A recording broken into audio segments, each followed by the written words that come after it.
Start करते हैं इस वीडियो को और बात करते हैं कि इंपॉर्टेंट न्यूज़ के बारे में। न्यूज़ है बैंकिंग सेक्टर से रिलेटेड। तो क्या कुछ न्यूज़ है। Investor love affair with bank stock cool as earnings are set to moderate.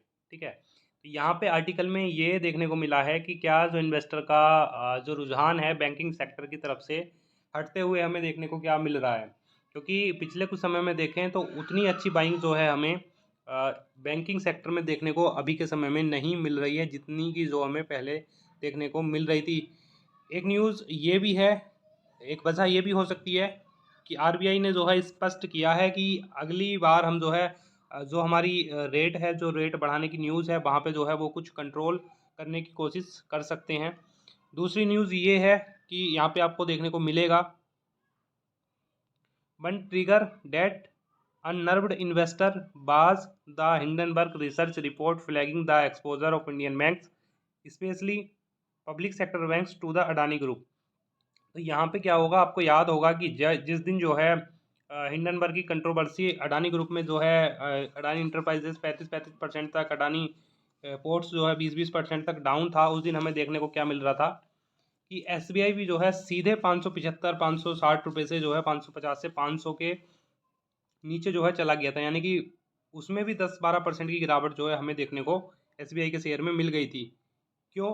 क्योंकि भाई शेयर तो गिर रहे थे अडानी के, लेकिन एसबीआई के गिरने के पीछे की क्या वजह थी?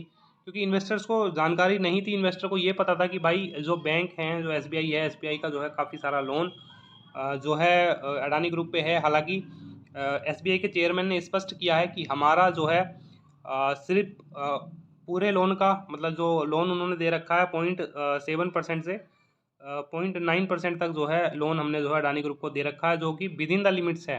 कहने का मतलब ये है कि विद इन द लिमिट्स का मतलब ये है कि आरबीआई की जो गाइडलाइन है उसके अंडर में है।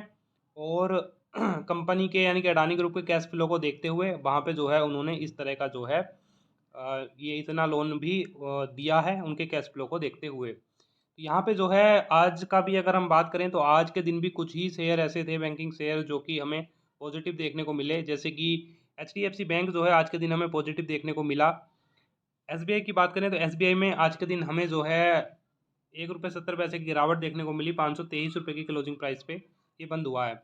कल मैंने एक वीडियो भी बनाई थी एस बी आई के ऊपर, उसमें चर्चा की थी कि S B I worth buying है इस प्राइस पे। तो बिल्कुल हाँ, मैंने बताया था कि बर्थ बाइंग है, आपको बाई करना चाहिए इस लेवल पे।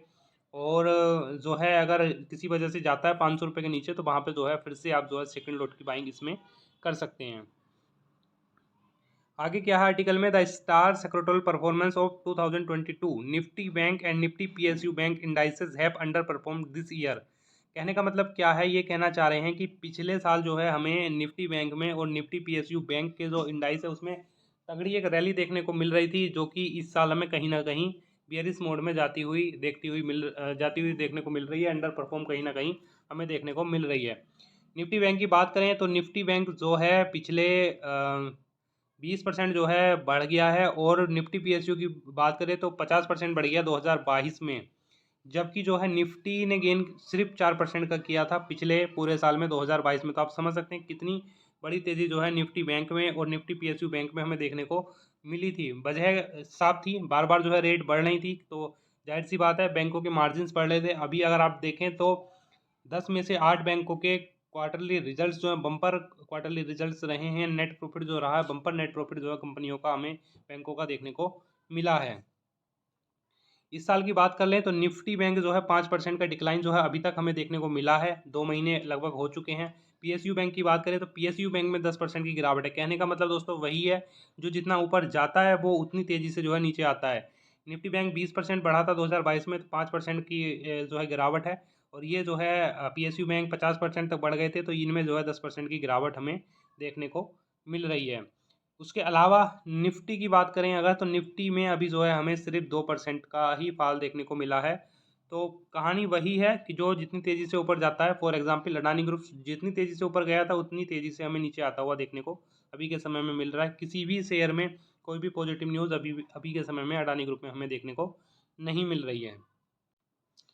आगे लिखा है, जो हमने बात की थी हिंडनबर्ग ग्रुप की जो है कितना एक्सपोजर है, कहीं ना कहीं वो भी वजह हमें देखने को मिल रही है कि जो इंडियन बैंकों का जो एक्सपोजर है अडानी ग्रुप की तरफ, कहीं वो तो इस तरह की वजह नहीं है। तो यहाँ पे एसबीआई की तरफ से जो है काफ़ी तेज़ी से जो है स्टेटमेंट आ गया था कि हमारा जो एक्सपोजर है वो 0.88%, जैसा मैंने बताया 0.7 से 0.9% के बीच में जो है एक्सपोजर 27,000 करोड़ का लोन जो है SBI का जो है पेंडिंग है।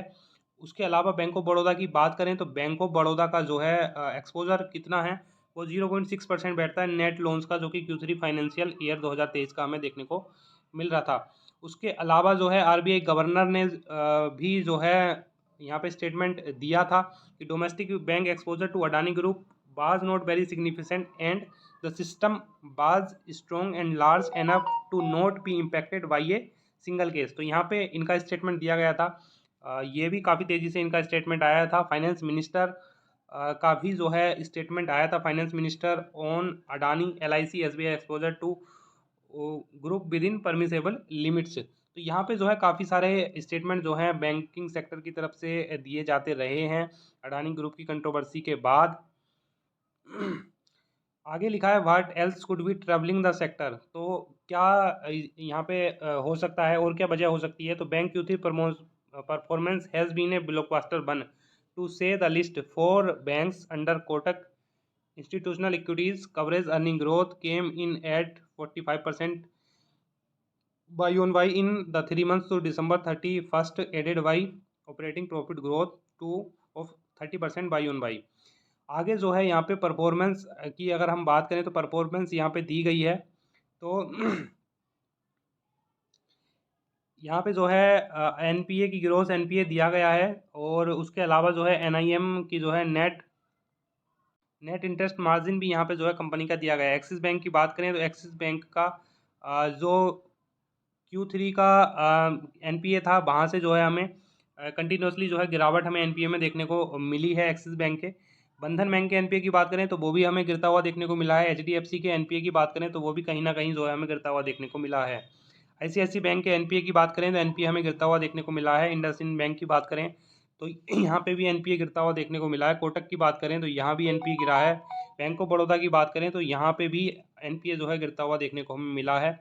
बैंक ऑफ इंडिया की बात करें तो बैंक ऑफ इंडिया का भी NPA जो है गिरता हुआ देखने को मिला है। उसके अलावा केनरा बैंक, स्टेट बैंक, यहाँ पे जितने भी बैंक हैं सबके NPA की बात करें तो NPA हमें कंटिन्यूसली बैंकों का जो है गिरता हुआ देखने को मिला है, जो कि एक अच्छी चीज़ हम मान के चल सकते हैं। NPA बैंकों का जितना कम रहे उतना बैंकिंग सेक्टर के लिए अच्छा होता है। तो नेट इंटरेस्ट मार्जिन की बात करें तो नेट इंटरेस्ट मार्जिन भी जो है अभी के क्वार्टर में अगर हम देखें तो एक्सिस बैंक की जो है हमें बढ़ी हुई देखने को मिली है। बंधन बैंक की कहीं ना कहीं गिरी है।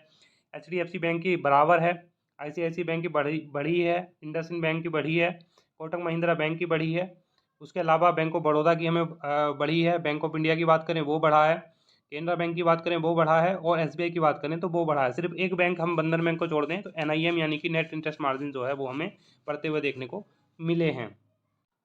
तो कुल मिला के देखें तो परफॉर्मेंस तो अच्छी मिली है, लेकिन कहीं ना कहीं जो इन्वेस्टर्स का रुझान था बैंकिंग सेक्टर की तरफ से वो कहीं ना कहीं हमें हटता हुआ देखने को मिला है। उसकी दूसरी वजह जो है मार्केट की जो वॉलेटिलिटी है वो भी कहीं ना कहीं हो सकती है कि वॉलेटिलिटी मार्केट में ज़्यादा है, इसलिए लोग जो है बैंकिंग सेक्टर को प्रीफर नहीं कर रहे हैं। जो अच्छे स्टॉक हैं लॉन्ग टर्म के लिए उनको जो है बाई करना जो है ऐसे समय में जो है उनको बाई करना जो है प्रीफरेंस इन्वेस्टर्स की हो सकती है। तो आगे क्या कुछ सिचुएशन रहती है बैंकिंग सेक्टर में वो जो है हमें देखने को मिल सकता है।